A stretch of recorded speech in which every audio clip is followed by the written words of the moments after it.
Hi guys! Kumusta kayo? Alam niyo sa totoo lang, ang gulo-gulo talaga ng politika natin. Super. Magkakampi ngayon, mag-aaway bukas.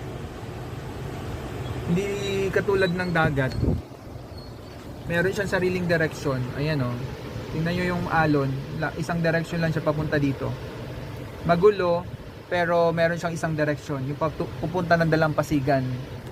Unlike sa politika natin sa Pilipinas, iba't iba ang direksyon kasi hindi nagkakasundo. Palibasa kasi pare-parehong sariling interest lang ang mga iniisip, kaya hindi sila mga nagkakasundo. Ano? Ang hirap. Kaya walang pag-unlad ng Pilipinas kasi mismo mga leader natin hindi magkakasundo.